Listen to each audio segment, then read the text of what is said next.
So much was made, and rightfully so, by the way, of all the grace with which you handled that defeat. And sometimes I wonder, do your parents ever pull you aside and say, you know what, of everything you've accomplished as an athlete, we're just proud of the way you seem to handle these situations that present you with adversity? Goosebumps. My mom actually called me.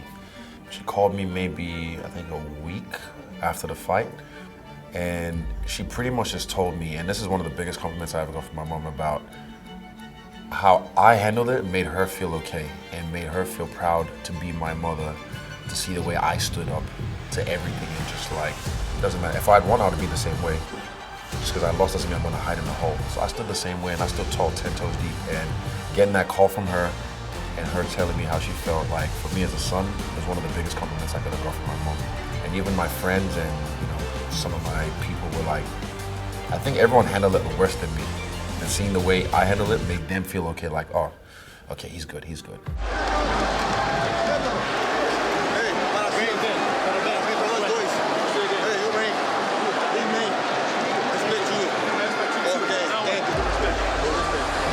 Your good friend Kamaru Usman seemed to feel somewhat liberated by losing the title, that maybe this weight was off of his back. Any similar emotions? Hasn't changed. They still call me champ. Right. They still call me champ every time. So hasn't changed. The pressure's still on my back. Target's still on my back. I'm still Israel Adesanya, the last style bender. So that's not going to change anytime soon. Some guys just have it, right? Some guys just have it. Israel Adesanya has that thing. He is a flat-out entertainer, and he always brings it. He's a great, great fighter. I know exactly what to do with this guy.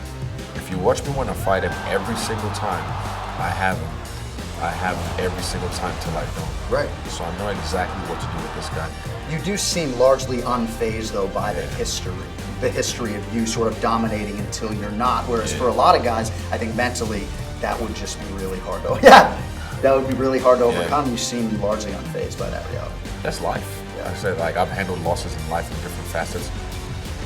You know, dare to be great.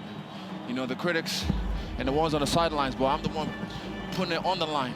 But now, back to the drawing board and run that bitch like I always do.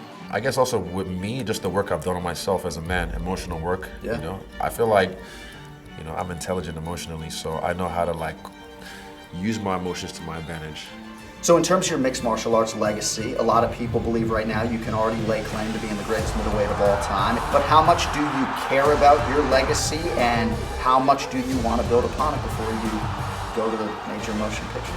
I care about my legacy. It's not everything, but it's important to me. The way I'm remembered in this game once it's done is important to me. The way I carried myself while I'm doing this is important to me. The way I fight, the way people feel when I fight is important to me.